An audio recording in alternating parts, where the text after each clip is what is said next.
In this age of frequent checkpoints, unlimited continues, and instant gratification, it's really easy to forget that there was a time when video games were difficult. Gamers were hardened warriors trained to attack a challenge over and over and over again, until their reflexes and skills were honed to perfection. Gamers today don't really know what a challenge is, so that's why today we're going to be looking at the Sega Genesis classic, Sub-Terrania.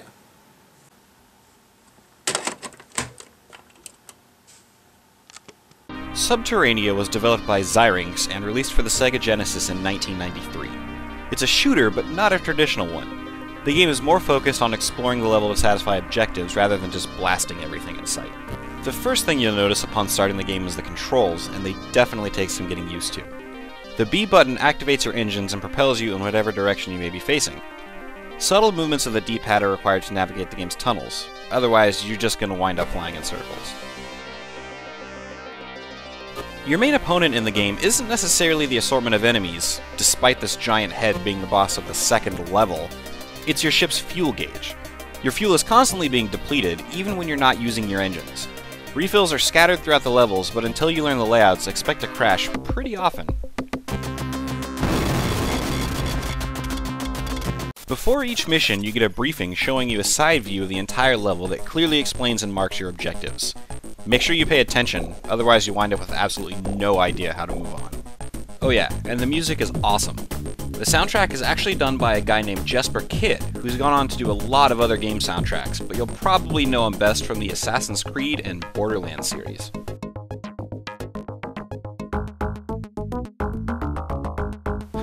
Look at this guy. Nothing says awesome early 90s sci-fi like a carefree dude in shiny armor with a flat top and a rat tail. And check out this level layout. It totally looks like Todakeke from Animal Crossing. When I first rented this game as a kid, I immediately got fed up with the controls and gave up.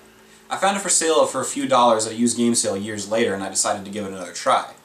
As an older, more patient person, I was able to really appreciate and enjoy what the game had to offer. Sub-Terrania is a hard game. I mean, it's really hard. It's so hard that even inputting your name on the high score table is a challenge.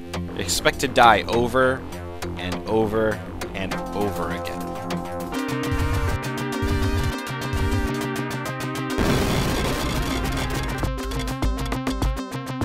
There are different difficulties to choose from, but even on easy you shouldn't expect to breeze through the game.